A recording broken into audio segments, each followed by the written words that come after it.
Thank you to Caroline for her contribution to our conference. Son olarak AB'den Profesör Daryl R.J. Macer hocamız, what ethical values have we learned during the COVID-19 pandemic? And will we really act on this? Üzerine konuşmasını yapmak üzere davet ediyorum. So lastly, I would like to give the floor to the President of American University of Sovereign Nations and Director of UBS Ethics Institute and Director of International Peace and Development Ethics Center, Professor Daryl R.J. Macer, to speak on what ethical values have we learned through the COVID-19 pandemic, and will we really act on this? So, Professor. Yeah, thank you very much, Laura, and thank you. Welcome. Welcome, Professor. Introductions. Thank you. So I'm going to share my screen. Yeah, sure. Host is disabled participant screen sharing, so please, if you can yeah, you are yes, you can share your screen. Okay. Yes, okay. Good. I will just try and find the right screen. Good. Yes, so it's a great privilege. I'm sorry not to be there in person. One of the ethical values we've learned is patience to work through many different modalities. So I'm going to talk about some ethical values that we have learned through the COVID pandemic, and will we really act on these?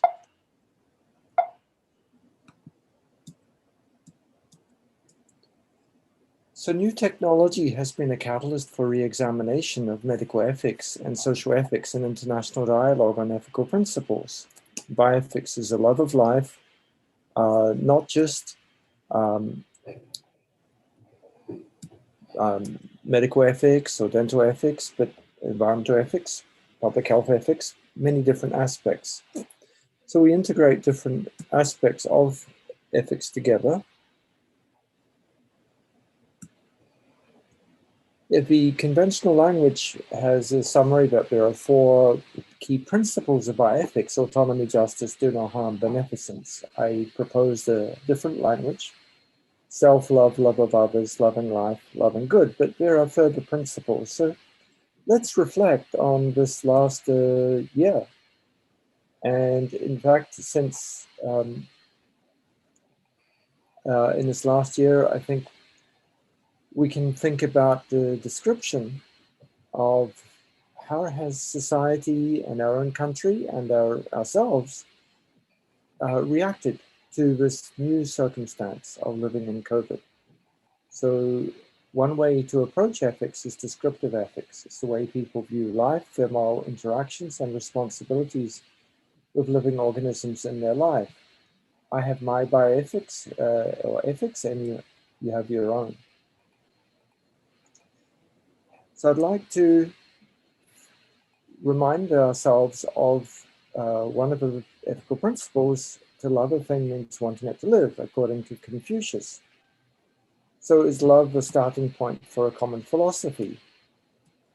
Interestingly, according to the words of Confucius in that quotation, we should minimize the risk of death through very strict public health measures, such as a strict lockdown and shutting down economic activity. These values have been cited by China as their respect for the right to live, or rather the right to life, and they compare themselves favorably to the higher death rates in Brazil, India, and the USA. And they basically say to the USA, don't criticize us for human rights because we shut down Wuhan, we shut down and we minimized the loss of life through very strict lockdowns. And look what happened in the United States, which is always criticizing us for saying we don't follow human rights. But in the US, it was a total mess, and it was. Maybe it's getting better now, but certainly in Brazil and India, we can see where they haven't shut down the economy very strictly. they have made this, in a sense, very difficult. So probably the value that was also the guiding principle of, I'm trying to get rid of this, the value of the love of life was also maybe the fundamental underpinning of New Zealand's response, which has been applauded. So in the case of New Zealand, they applauded around the world, but actually they had a very strict lockdown. So this is sort of interesting in terms of how do we value this. The love of life is also a common ethic across different cultures. So we can see that, but in a sense, how much do we value life is an interesting aspect of this response that we've seen. Disaster ethics. Events such as major disasters are also catalysts for re-examination of applied ethics and social ethics and international dialogue on ethical principles. So we have to think about engineering ethics, medical ethics, risk analysis, public health ethics, policy, and so on, representation. The COVID-19 pandemic is clearly a disaster. So the principles of disaster ethics certainly have applied here as well.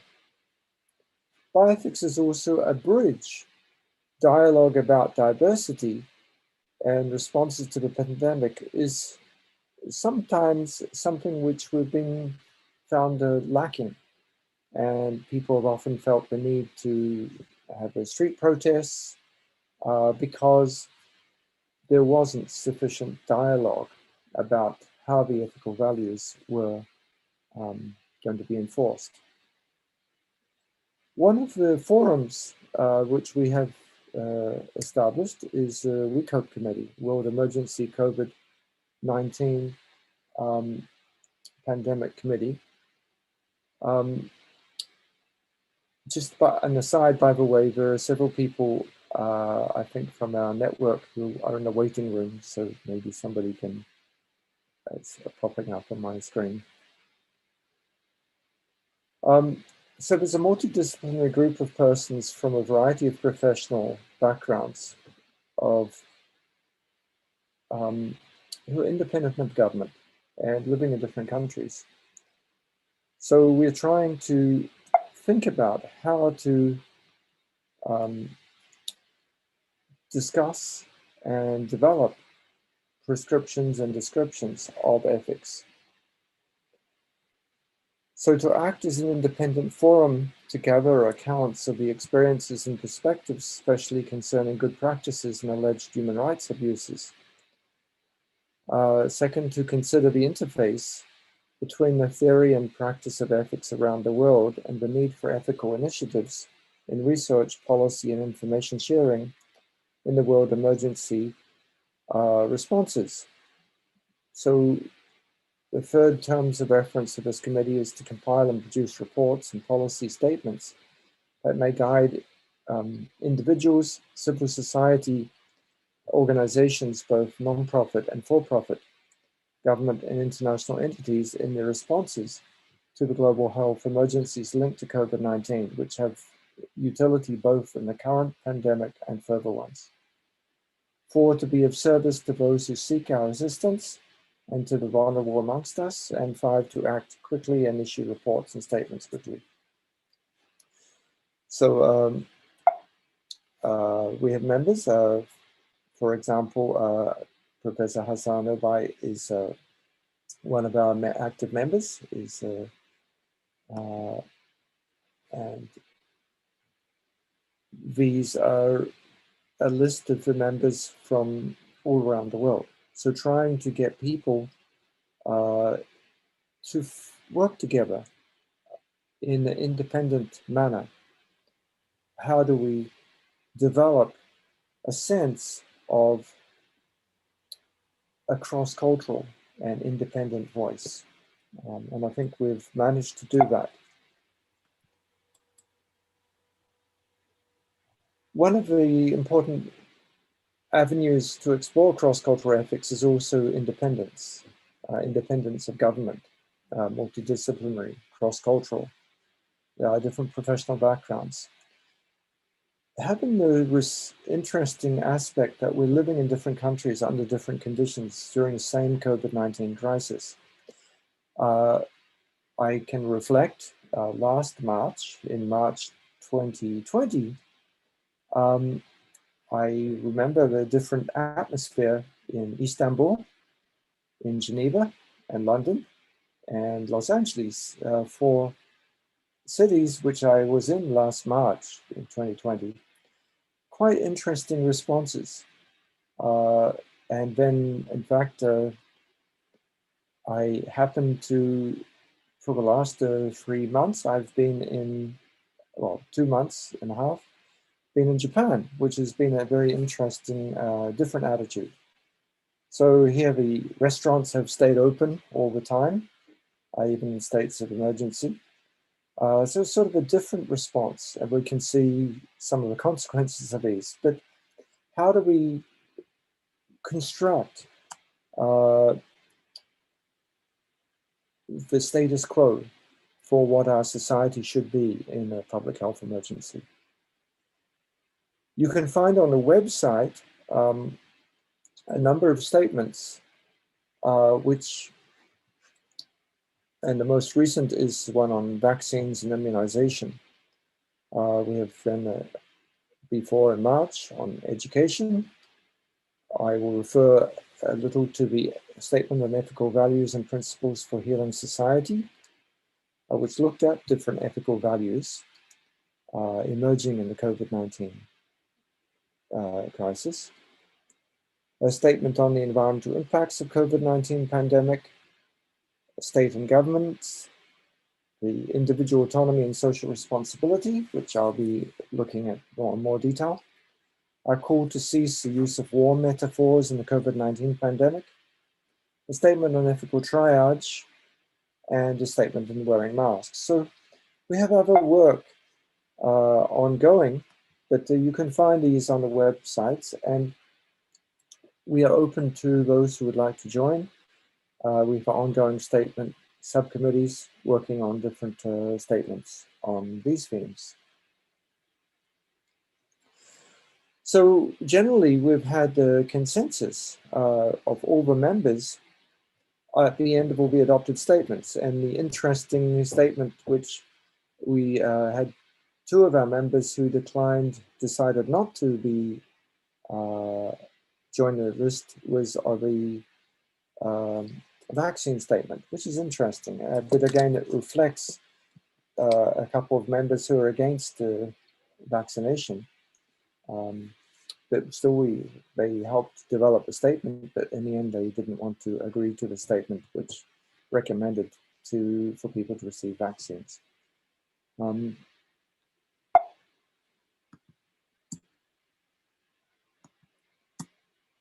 trying to advance my screen. That's stuck here.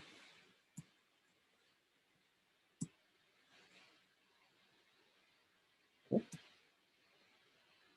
So another approach to viewing ethics, besides descriptive ethics, is prescriptive ethics. It's to tell others what's ethically good or bad, or what principles are most important in making such decisions.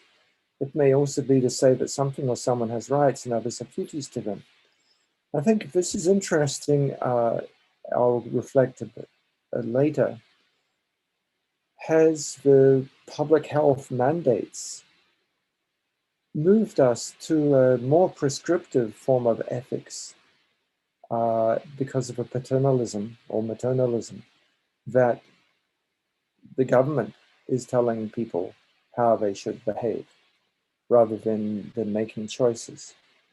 So that's an interesting aspect, but let's look a bit more at what sorts of ethical values have been identified in the past. So the 2005 Universal Declaration on Bioethics and Human Rights was adopted by 192 countries by consensus.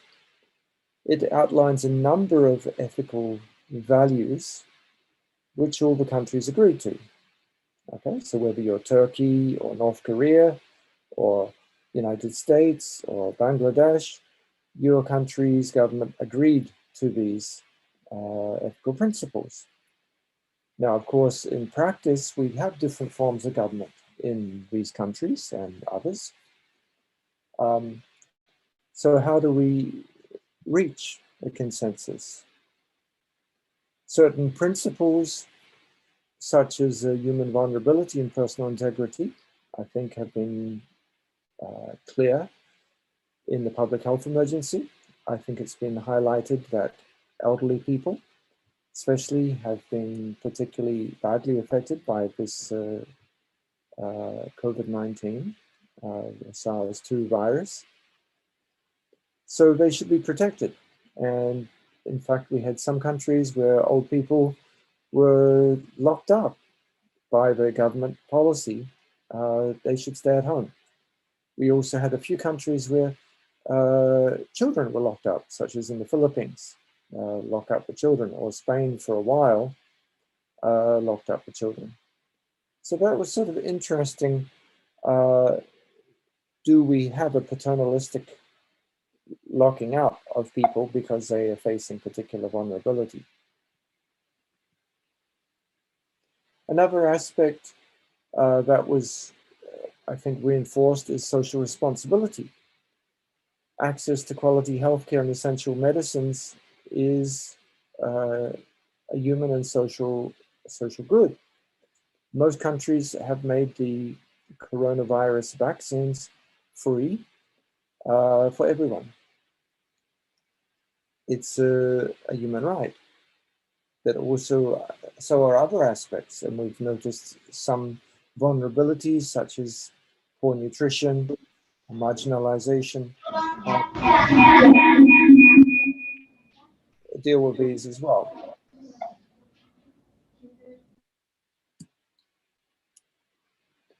One of the, I think the link here between autonomy and responsibility is another ethical value. Now, we've seen this, in fact, in the 2005 document. The Principle 4 is saying that we have to respect autonomy as well as the responsibility. So we looked at this in our statement last July, trying to look at autonomy and responsibility within the emergency. So since the advent of modern Western bioethics, autonomy has generally been defined as a capacity to make informed decisions in relation to oneself. It's developed as an ethical principle. Autonomy implies an obligation to respect. Autonomy soon became hegemonic in some contexts and thus underestimates other relevant ethical principles in our shared human existence, with a great loss to our common morality. One of the neglected ethical principles was responsibility, which is generally defined as the obligation to answer for one's own actions and omissions. Specifically, social responsibility is an obligation to contribute to the welfare of a pluralist society. However, responsibility is often being viewed from a narrow legal perspective, as accountability as being a direct cause of an effect, acknowledging authorship and being subject to a penalty stipulated by law. But responsibility has a broader moral meaning as a capacity to answer for what has been done, and also for what and who having the power to do it was not done and what ought to be. So this exercise of moral agency in responsibility has been some principle which I think has been emphasized in the time of the COVID-19 pandemic. Although some of the governments have forced people with fines or imprisonment, or early on, unfortunately, some people were shot dead for breaking quarantine in some countries. And so we've seen quite drastic measures to enforce social responsibility, but others have, highlighted that we should be responsible. We should wear masks. We should try to avoid non-essential outings. So that's been an interesting avenue, and I think we can see the whole statement. We gave, usually in the statements, we have an explanation text, and then we have some key recommendations. So let's just look at some of the recommendations of the statement. The concept of autonomy and of responsibility should be considered in their broad moral meaning, and in the cultural context, understand the different ways they can be expressed and the specific meaning they can acquire. In the current pandemic, individual autonomy must be balanced with social responsibility to control the spread of the infection. So although you may have certain mandates at time, sometimes enforced, at all the time, we should have responsibility. Recommendation 2, the exercise of autonomy and of responsibility requires some basic political, economic, social, and educational conditions to be truly and effectively developed. Otherwise, people can neither be recognized as autonomous, nor can they be held to be morally responsible. So I think this is a recommendation that we had. You can't treat autonomy and responsibility separately. They're complementary concepts and interdependent realities. And I think their respective exercise is reciprocally enhanced. The current pandemic has confirmed that true autonomy is always responsible, and responsibility is effective consideration of autonomy. So I think this is really interesting. And we can see also this question of moral legitimacy of individual autonomous decisions depends on the universal potential to be adopted by all. And so how do we see these adaptations? How do we see a political background to respect human rights, to include this right to act autonomously while being responsible? Also, the broader question of interstate relations. Sovereign states should cooperate with each other and contribute to global justice. And this, I think, is a challenge that we're discussing right now. It's become quite applicable to the question of the vaccine rollout. How do we share vaccines and COVAX? And we've seen these dilemmas both between the so-called North and South, or the rich and poorer countries, and also vaccine producers. And here we have the case, how should India act with its need for vaccination versus its important role as a global vaccine producer? Or should we just put this obligation of responsibility on so richer countries, so-called, who are, have already vaccinated many of their vulnerable populations? So that was an appreciation of link between autonomy and responsibility.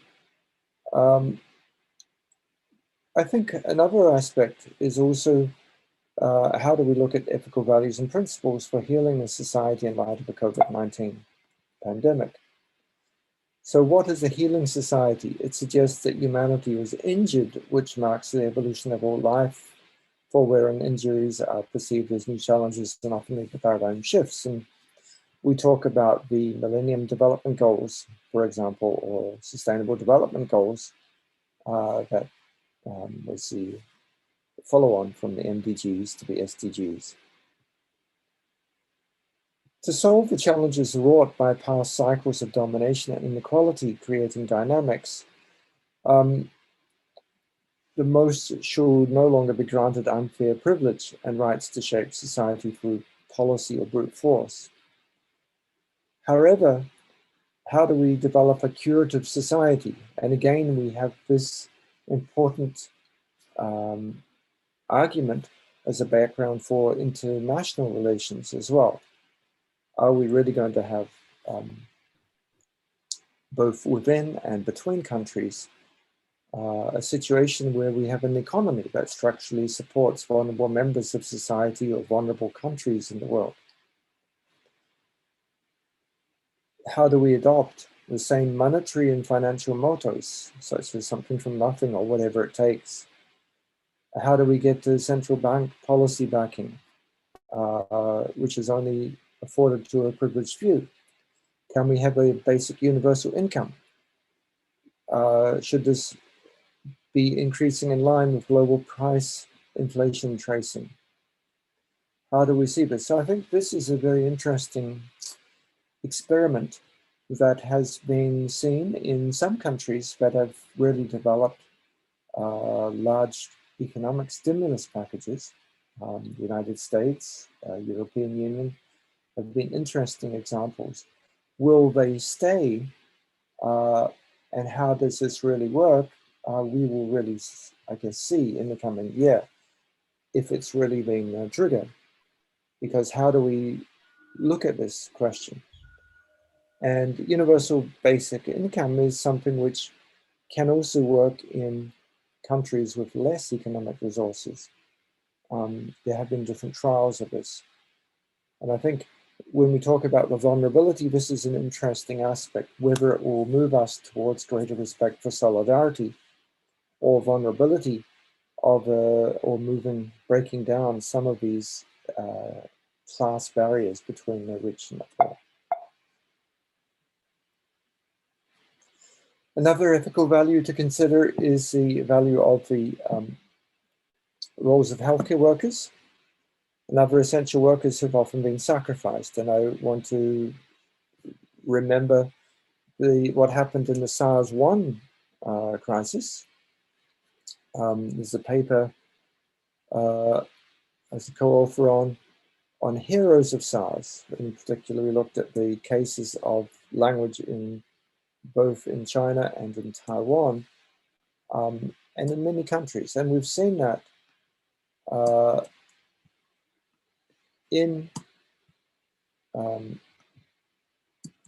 having a problem to advance my slides. It's going.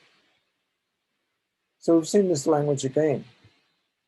So in this paper, we looked at the differences in the way that Thailand and the mainland China responded to the SARS epidemic, but both used quarantine. In fact, in an even more severe quarantine, I remember whole buildings being covered in a big plastic bag, basically. So your healthcare workers were not allowed to leave the building. It was at a higher level of quarantine. So they enforced heroes. How do we see this? I'm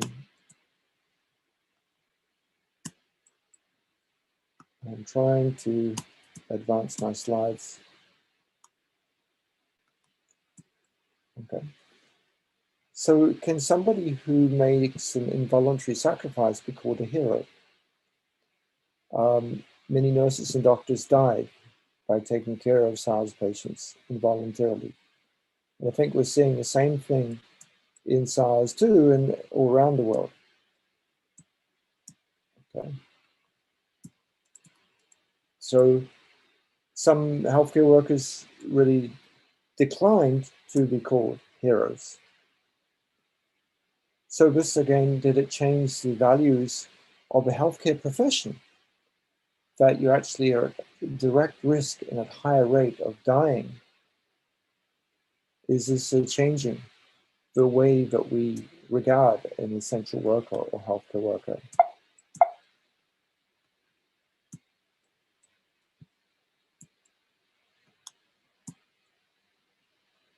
Every person of any profession has a personal role to be a father, a mother, spouse, a child. in addition to your professional role. So how do we consider the sacrifice? It's not just is it self-love or the love of others? How do we consider this? And I think this is an interesting challenge for the work of healthcare workers. And last year, in fact, in the mainland, the Chinese government declared that the healthcare professionals who die fighting the pandemic would be considered national martyrs. Excuse me, I'm sorry, the slide has a mind of its own. And so actually those who die, their families and scholarships for education, the pension for the family and so on. So you're recognized as a national martyr, but it doesn't make the action less worthy of praise. They remain as heroes. And I think all countries have vaccinated healthcare workers first, which is a recognition of a social need. It's been very important.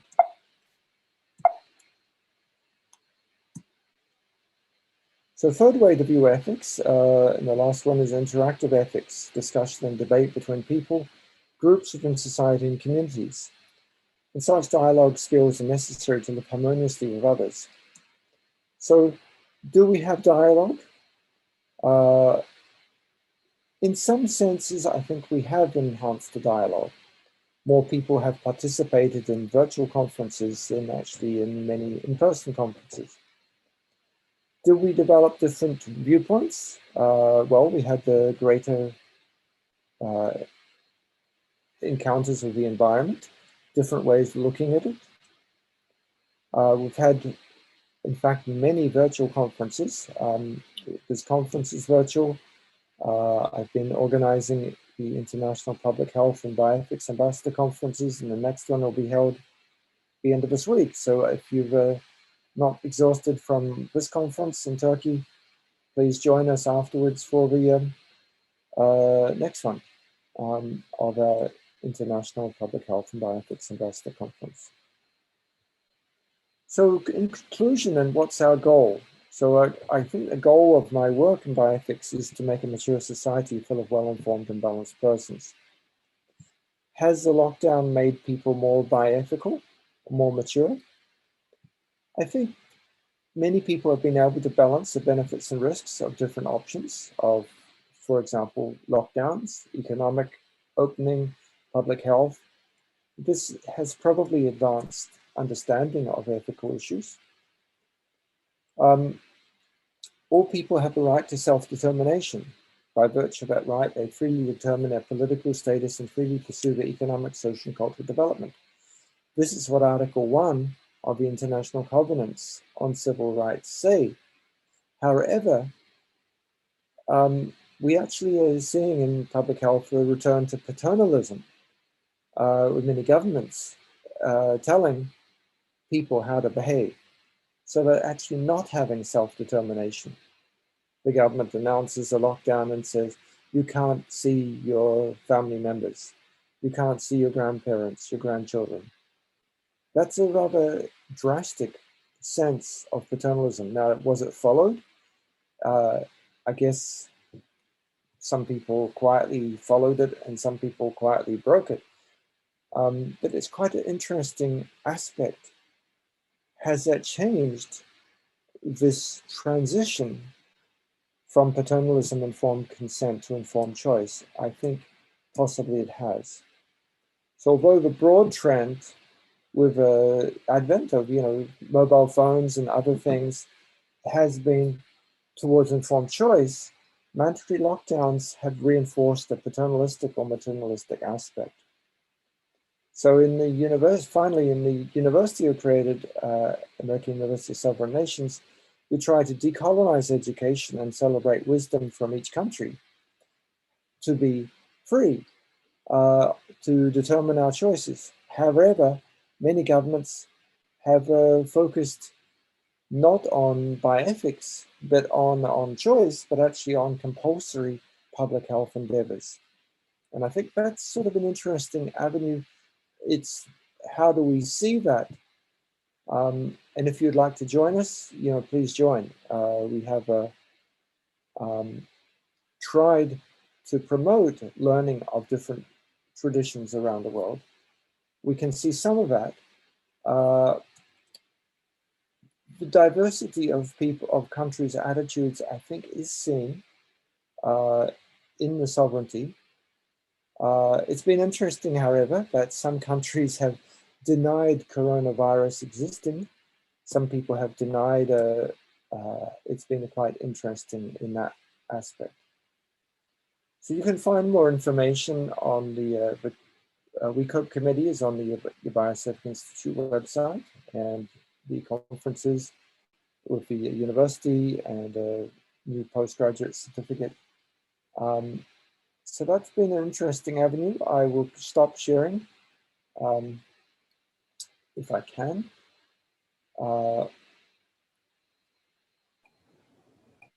Actually, I may need somebody to stop sharing for me because I've lost control of my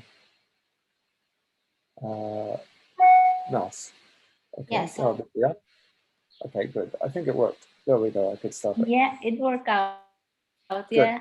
Well, thank you for Well, your yeah, Professor Meister, thank you so much for this insightful speech. Well, actually, like you're right. I remember last year, so I studied in Michigan, and it was a pretty tough situation. We were all overwhelmed with all this stuff. And I remember, so when Georgia, like gave an end to its lockdown, like in May the 1st or stuff or something like this, we in Michigan, so stayed home up until the end of June. I'm sorry. So it was, it was really tiring. We were all overwhelmed with all this situation, and well, thanks God it's getting better right now. So, well, yes, it seems to go through cycles, and it's been, yes, when I look at the lockdown and different situations in different countries, it's quite interesting. Most of the lockdown I've spent in California, some in Arizona. And then it's been interesting, as I said, to be here in Japan for the last 2.5 months. Quite interesting to compare. And yeah, it's interesting. Yeah, it's really interesting how all the states reacted, response, like in different ways. So we were all complaining all the time. Yeah, so thank you very much for this speech. I don't know if there is any question. We can have it right now. Any question or anything else you want to add? May I say something? Yes, sure. Hi, Daryl. Thank you very much. It's great to see you here. I hope next year we will meet on site here. Thank you very much for your speech, for your presentation. As you mentioned, COVID-19 pandemic is a disaster. And last year, we discussed a disaster and ethics in Istanbul, as you mentioned, and it needs now, I think, disaster ethics. It needs emergency, public health emergency. So WeCope ethics committee is great doing good things, I think, because almost all over the world, physicians, philosophers, bioethicists get all together and declare some ethical issues for COVID-19, and it's a great job, I think. Thank you very much for joining us. And it's great to see you with us. Thank you. Well, thank you, Hassan. And as you said, it's I'm certainly looking forward to next year in person. Inshallah, definitely we will see I think it's going to be quite interesting to see the COVID-19 situation. Europe is introducing digital passports from 1st of June for those who are vaccinated. And they've already announced for the summer that it's going to be, I think, interesting to see. I found it quite interesting as someone who was living in the United States. One of the advantages for that was to be vaccinated early before I came to Japan. And in Japan, if I was in Japan, I'd expect to get the vaccine maybe by Christmas. It's quite an interesting and long delay. And, this is quite an interesting question of the policy. Another interesting aspect, as you mentioned, I discussed last March when I was in Istanbul, and you're one of the last persons I met before I went back to the United States. But I remember in the Turkish media at the time, in early March, saying, oh, Turkish people have a different genes, they're immune to COVID-19. And this has gone on. We saw the same in India, until January or December or January this year, even maybe I should say February this year, the people in India were saying, oh, we have different genes, we're immune from COVID-19. And then we can just see the disaster that's happened. And I think the underreporting has been interesting and very sad, but the ethical values of love of life, I think, are similar. But how different cultures have coped is really interesting for us, and as scholars and people who have lost friends with COVID, it's very dramatic, I think. Yes, thank you so much. Thank you for supporting our conference by attending and contributing. So hope you have a great day ahead, a great week ahead. Thanks again and take care.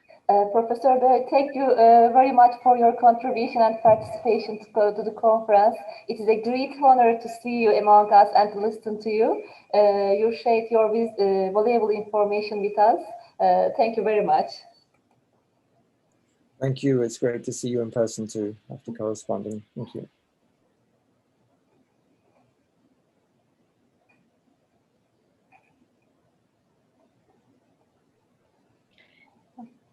Sayın hocalarıma ve değerli konuklarıma